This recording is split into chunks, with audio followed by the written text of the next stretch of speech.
Olá pessoal, graça e paz. Eu quero começar a fazer uma série de vídeos mostrando por que eu não sou pré e mesotribulacionista e sim pós. Não vai ser vídeos em sequência, mas aleatoriamente, porque às vezes eu vejo alguns comentários de irmãos que são pré e meso e citam versículos e acaba que eu não consigo responder porque são várias perguntas e eu respondo muito seco às vezes, só dando ali a resposta objetiva. Então eu vou pegar os textos e eu vou fazer comentários e não é nem para refutar esses irmãos, mas é sim para trazer um contraponto e esses irmãos meditarem. Eu sei que eles já têm a opinião formada e o meu intuito não é convencê-los, porque eu sei que quem vai convencer eles é o Espírito Santo. Eu considero eles como irmãos em Cristo e quando nós passarmos pela grande tribulação, que é o posicionamento que eu defendo, não vai chegar naquele momento eu vou dizer, tá vendo, eu estava certo. Pelo contrário, eu sei o que sustenta a pessoa para passar por uma perseguição, não é o que você conhece. O que você conhece te ajuda, sim, a estimular o seu imaginário, que é uma coisa que eu quero falar no finalzinho, mas eu sei que é você ter amor, viver a vida do Espírito, da santificação. Jesus disse que por se multiplicar a iniquidade por conta dos falsos profetas ali em Mateus 24, o amor de quase todos vão se esfriar. Então, se você tiver nessa base, é evidente que você vai aguentar, pela graça de Deus, uma perseguição. E nós vamos se unir em prol de levar o evangelho do reino nesses tempos difíceis. Mas eu quero fazer aqui uma leitura de um comentário que um irmão meso, eu acredito que ele seja mesotribulacionista, e ele citou Daniel 12. Ele disse assim, que as minhas primícias, elas são pós, logo, a interpretação que eu vou ter do livro de Apocalipse é pós-tribulacionista, e realmente é evidente isso daí, qualquer pessoa, por isso que eu sou bem honesto em relação a isso, eu mostro as minhas convicções escatológicas. Então ele citou Daniel 12, mostrando que ali fica claro que existe etapas de ressurreição. Então o foco desse vídeo hoje é falar sobre ressurreições. Como que eu acredito acerca das ressurreições? Quantas ressurreições?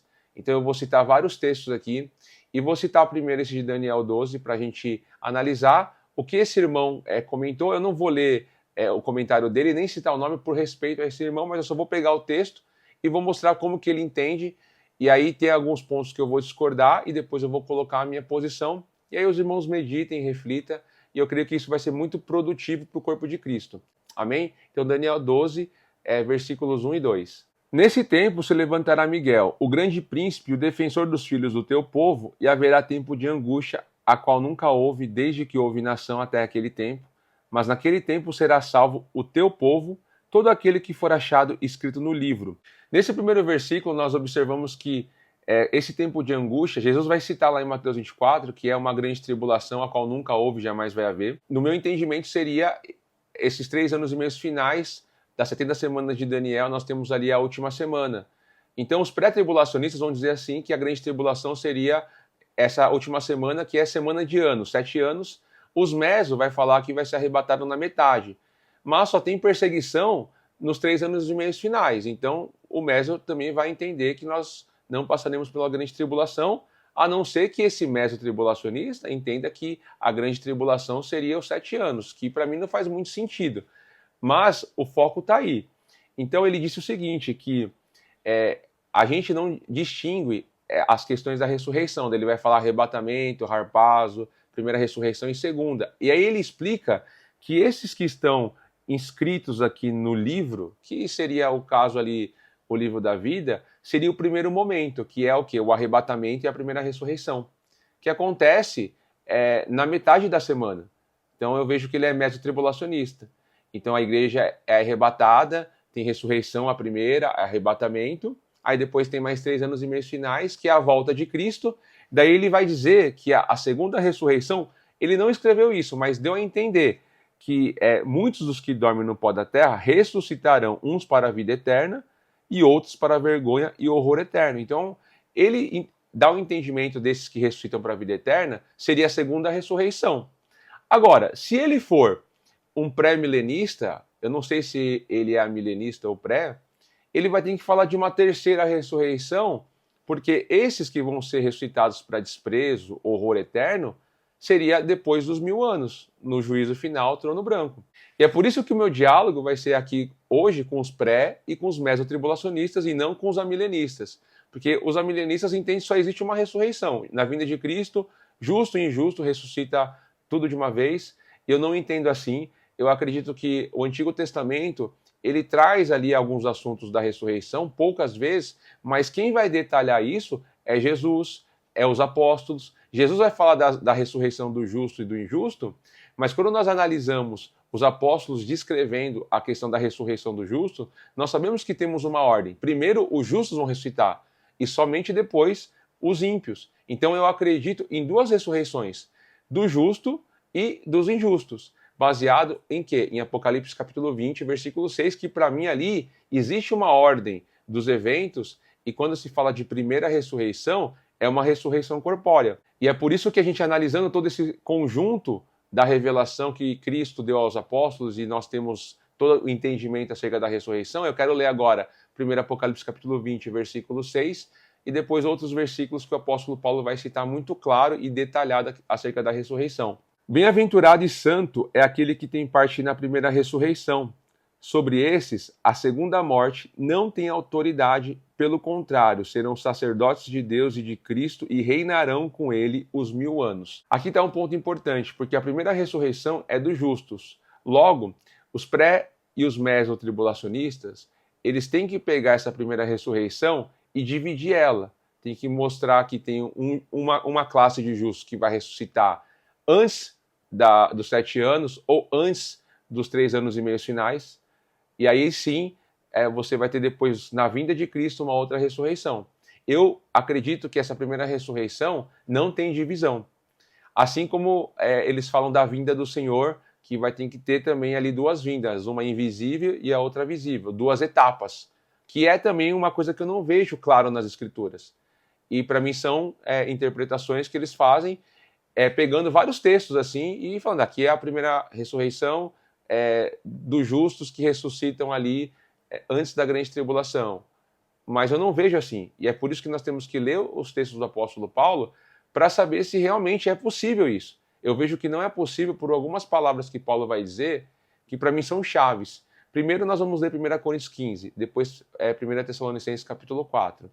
Versículos 51 e 52 de 1 Coríntios 15 diz assim: Isto afirma, irmãos, que a carne e o sangue não pode herdar o reino de Deus, nem a corrupção herdar a incorrupção. Eis que vos digo o mistério. Nem todos dormiremos, mas transformados seremos todos. Aqui está um ponto interessante. Dormir não vai ser todos que vão morrer, mas a transformação é de todos. Tanto daqueles que vão morrer em Cristo, como aqueles que estiverem vivos naquele tempo até a volta de Cristo. Então vai ser transformados. E essa transformação, que é rápido, que ele vai dizer aqui, em um momento, num abrir e fechar de olhos, ao ressoar da última trombeta, a trombeta soará, os mortos ressuscitarão incorruptíveis e nós seremos o quê? Transformados. Então observe que nós aqui é os vivos, que vão ser transformados, e no caso os mortos também vão ser transformados. Esse corpo vai se revestir de incorruptibilidade. E quando acontece isso? No ressoar da última trombeta. Eu entendo que essa última trombeta é a 7ª trombeta de Apocalipse, porque a 7ª é a última. Então por isso que ali já está falando da vinda de Cristo, que não é dividido em duas etapas, uma invisível, outra visível, e sim uma única vinda. E aqui nesse contexto, nós observamos que Paulo está falando da transformação, mas em Tessalonicenses, ele vai dar um detalhe fundamental, como que vai ser a ordem da ressurreição. Ele vai dizer lá nos versículos 13 e 18 do capítulo 4 de 1 Tessalonicenses: Não queremos, porém, irmãos, que sejais ignorantes com respeito aos que dormem, para que não vos entristeceis como os demais que não têm esperança. Paulo está falando a mesma coisa que ele falou para a igreja de Corinto. Olha, aí tem no meio de vocês pessoas, falsos profetas, mestres, que estavam negando a ressurreição. E ele disse, olha, se não tem ressurreição, vamos comer, beber e amanhã morreremos. Se nós esperarmos Cristo somente nessa vida, somos os mais miseráveis de todos os homens, porque o pilar da nossa fé, um dos pilares, é justamente a ressurreição dos mortos. E nós não podemos negar. E isso que nos dá esperança de morrer pela causa de Cristo, porque se morremos, vamos ressuscitar. E aí ele continua, pois se cremos que Jesus morreu e ressuscitou, assim também Deus, mediante Jesus, trará em sua companhia os que dormem. Então os que dormem Jesus vai trazer em sua companhia. Por quê? Porque eles são o primeiro, que ele vai explicar aqui, ó. Ora, ainda vos declaramos por palavra do Senhor isto, nós os vivos, os que ficarmos até a vinda do Senhor, de modo algum precederemos dos que dormem. Dois pontos interessantes aqui. Os que ficarem vivos até a vinda do Senhor. Essa vinda do Senhor, eu não acredito que seja em duas etapas. E também não precederemos os que dormem. Primeiro, nós vamos ler 2 Tessalonicenses capítulo 1, versículo 4, que vai falar da vinda do Senhor. É a segunda carta, então é por isso que assim, é o mesmo contexto de 1 Tessalonicenses capítulo 4, ele vai dizer aqui: irmãos, no que diz respeito à vinda do nosso Senhor Jesus Cristo e à nossa reunião com Ele, nós vos exortamos. Vinda do Senhor Jesus Cristo, vinda aqui é parousia. Então a parousia é única, não é dividida. E aí ele vai falar, e a nossa reunião com Ele. Nós vos exortamos. Reunião aqui, a palavra no grego é episunagoge. Epi é acima. Sunagoge vem de sinagoga, de congregação. Então seria reunião no alto, ou seja, encontrar com o Senhor no alto. Então observe que isso acontece na vinda do Senhor, essa reunião. E aí ele continua a dizer que vai acontecer certas coisas que tem que acontecer para que aconteça depois dessas coisas a vinda do Senhor, que é: aqui não vos demovais da vossa mente como facilidade, nem vos perturbeis, quer por espírito, quer por palavra, quer por epístola, como se procedesse de nós, supondo tenha chegado o dia do Senhor. O dia do Senhor aqui que ele está apontando, dentro desse contexto da vinda aqui, da reunião com ele. Ninguém de nenhum modo vos engane, porque isso não acontecerá sem que primeiro venha o quê? A apostasia, e seja revelado o homem da iniquidade, o filho da perdição, o qual se opõe e se levanta contra tudo que se chama Deus ou é objeto de culto, a ponto de assentar-se no santuário de Deus, ostentando-se como se fosse o próprio Deus. Esse texto fica claro que para acontecer a vinda do Senhor e a nossa reunião com Ele nesse dia do Senhor, primeiro tem que ter apostasia, se manifestar depois o homem da iniquidade, que seria esse que vai se levantar contra tudo que se chama Deus. E é por isso que tem alguns pré-tribulacionistas, não todos, que vai chegar a interpretar apostasia como arrebatamento, dizendo que ali significa separação. Tem alguns dicionários que vão dizer isso, porque a palavra no grego, apostasia é apostasion, que vem de divórcio, divórcio de algo. E não faz sentido você estar falando de separação de algo, sendo que a gente está se unindo. Se o arrebatamento é uma união com o Senhor, de fato, definitivamente, como pode estar relacionado ao divórcio? É usada a palavra apostasia uma outra vez em Atos, quando Paulo recebeu falsas acusações, dizendo que quando ele estava com os gentios, eles estavam fazendo com que os gentios apostatassem de Moisés, se divorciassem, rompessem. E não era isso que Paulo ensinava. Paulo ensinava, pelo contrário, que tudo que a nova aliança traz de Moisés é a coisa real. Tinha coisas que caducou, como no caso as leis sobre sacrifício, porque traz a realidade no sacrifício de Cristo. Mas os mandamentos, os 10, continua debaixo do fundamento dos dois grandes mandamentos, que é amar a Deus e amar o próximo. Então ele não estava fazendo algo contra Moisés, mas sim dando sentido daquele que Moisés disse que viria um profeta maior do que ele. Aí você analisa esses textos de apostasia e fala, não pode ser arrebatamento. Então a pessoa quer forçar justamente para poder defender uma teoria de um arrebatamento antes da grande tribulação. E depois tem o homem da iniquidade, que aí é o contexto da grande tribulação. Apocalipse 13, deu-se autoridade para a besta, para perseguir os santos por 42 meses. Então tem que acontecer tudo isso. E aqueles irmãos estavam entendendo que eles já estavam passando por esse momento. Por quê? Se eles estavam lendo o profeta Daniel, lá já tinha sido destruído o Império Babilônico, os Medo-Pérsia, a Grécia, eles estavam no Império Romano. É o último animal ali em Daniel 7. Logo, eles entendiam que o Senhor estava próximo. Mas Paulo vai dar a instrução que não é assim. Precisava ocorrer algumas coisas, e aí vem o Apocalipse, depois ali dos anos 70, que tem muita coisa que Jesus falou no sermão profético ali, escatológico, que aconteceu parcialmente, mas nós temos um cumprimento final, porque João vai pegar várias profecias que Jesus falou, que muitos vão dizer que já se cumpriu, e vai jogar para o futuro. E no caso, João já estava escrevendo depois da destruição do templo, que foi nos anos 70. Então é por isso que é necessário a gente absorver todo esse conjunto. Então, quando Paulo vai falar que os que estiverem vivos até a vinda do Senhor, não precederemos os que dormem, aqui está um ponto fundamental. Ou seja, os vivos não vai passar os que dormem. Ou seja, preceder os que dormem não vai passar. Primeiro os mortos, aí ele vai explicar aqui nos versículos seguintes de Tessalonicenses.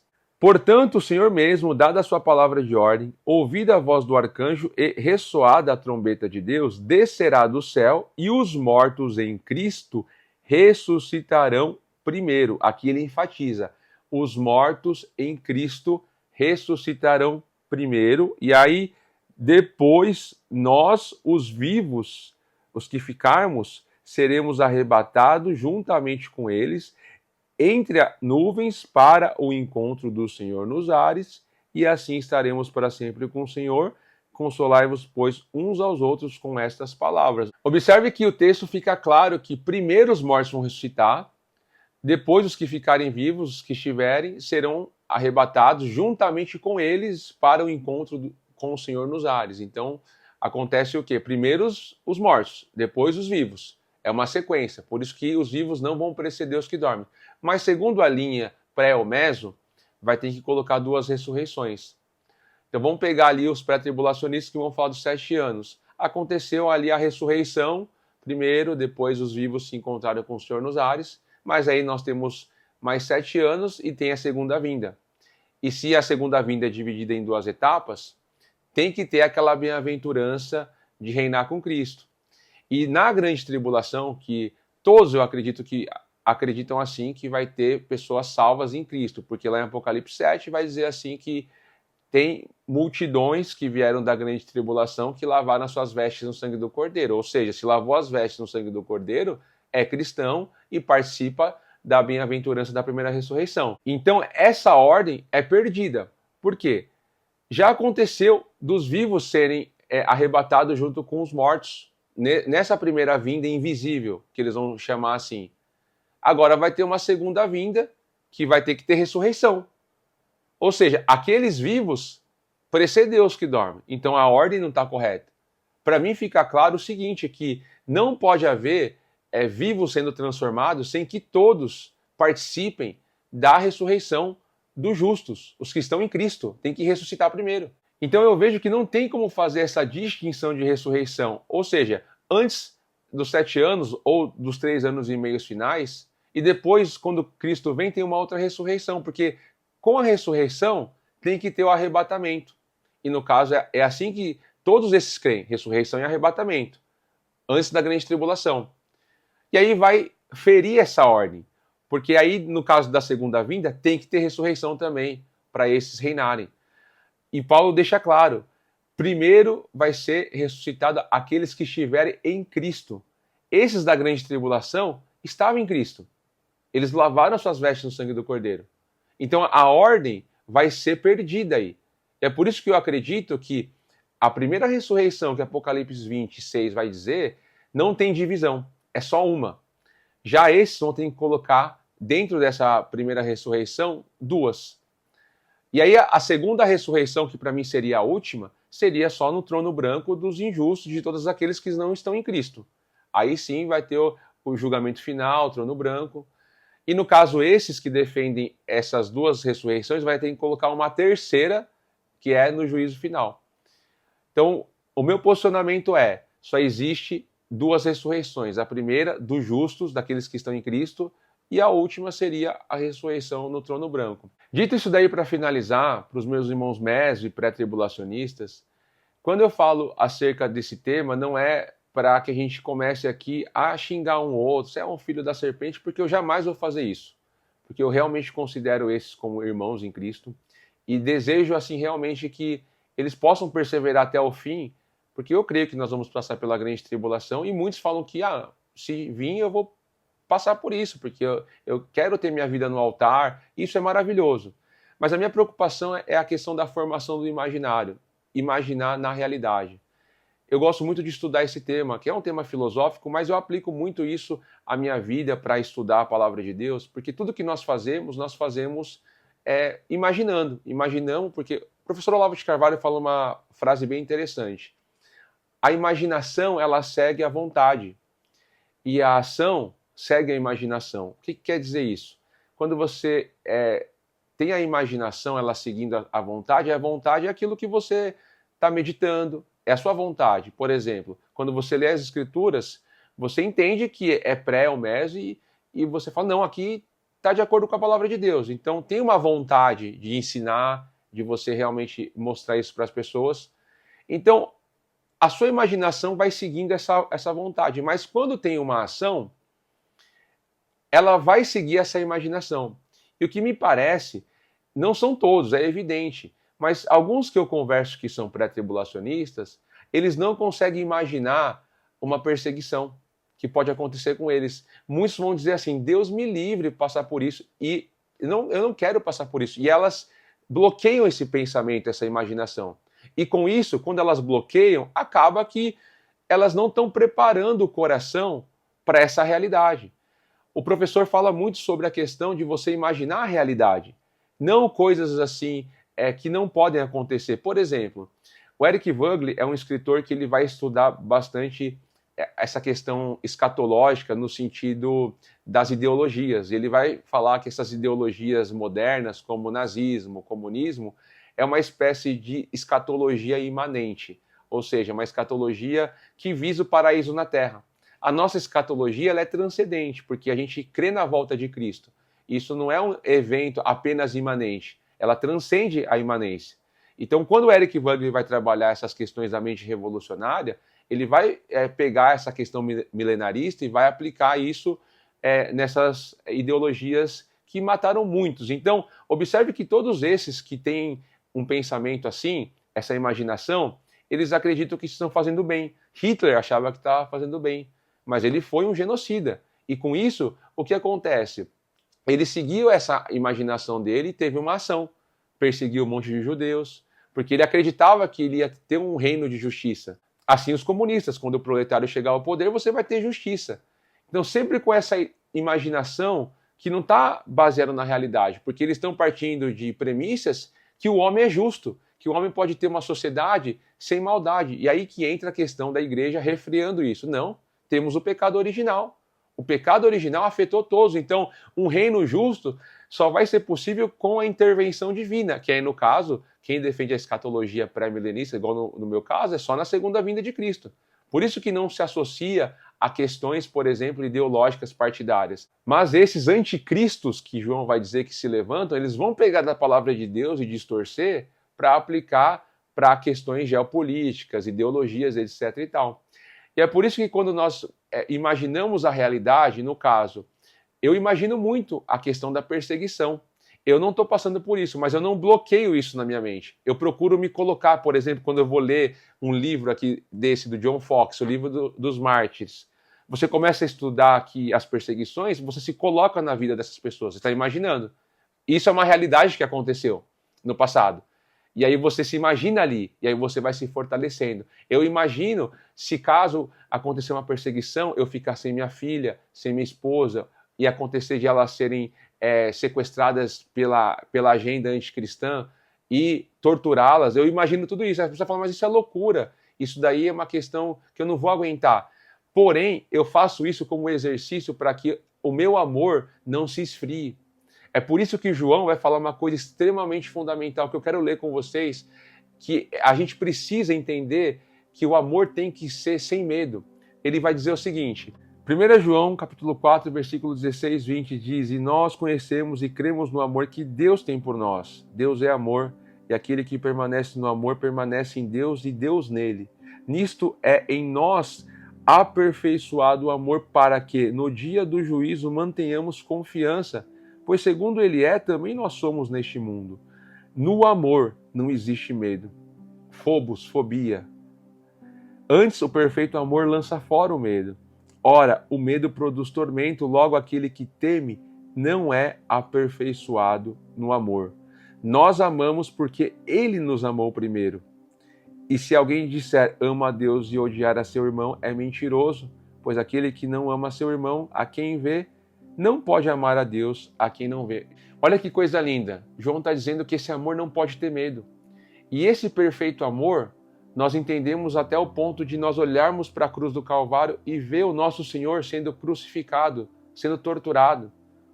Isso não é uma imaginação fora da realidade, é na realidade, porque nós podemos passar por isso.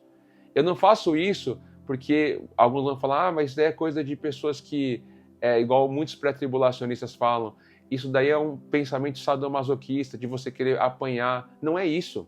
É uma questão de você se preparar, porque pode acontecer com você. Acontece isso com os nossos irmãos no Oriente Médio. E é isso que nós precisamos pregar e os irmãos precisam se preparar. Você não pode fugir dessa imaginação. Agora, eu sei que tem prés e meso que vai falar, não, eu penso isso também. Amém. Isso é importante. Mas esses que eu já conversei, eles fogem dessa imaginação. Justamente porque eles confiaram nessa palavra que eles vão ser arrebatados antes da grande tribulação. E nós não podemos desarmá-los. Temos que fomentar esse tipo de imaginação na realidade, porque quando você vive isso por imaginação, quando vir a realidade, você está mais preparado. Porque você já lançou o medo já no seu interior. Isso é extremamente importante, irmãos. Por isso que eu bato nessa tecla. Você que é pré e meso, quer crer assim? Eu sei que eu não vou te convencer, é o Espírito Santo. Mas prepare-se também para passar por esse dia. Porque realmente eu acredito que nós vamos passar, e eu sei que os livros dos mártires, quando a gente estuda as biografias, isso é muito bom para estimular o nosso imaginário. E é isso que eu quero dizer para vocês. Deus abençoe a vida de cada um, que você possa crescer na graça, no conhecimento do Senhor. Se você deixar um comentário discordando do que eu falei aqui, não tem problema, quando der eu vou responder, desde que seja feito sem ofensas, porque como eu disse, eu nunca ofendi aqui chamando o filho do diabo, Satanás, vocês vão para o inferno, tanto pré ou meso. Eu tenho um respeito por esses irmãos, porque eles também, tem muitos que comentam aqui com respeito. Eu gosto bastante disso, vamos manter a comunhão e nos preparar, porque eu desejaria muito se acontecesse realmente o arrebatamento da grande tribulação. E se acontecer e eu estiver vivendo em amor, na santidade, pode ter certeza que nós vamos juntos. Assim, se você aumentar o seu amor, lançar fora o medo, eu sei que você vai passar pela grande tribulação. Fique na paz do Senhor Jesus Cristo e até o próximo vídeo, se Deus quiser.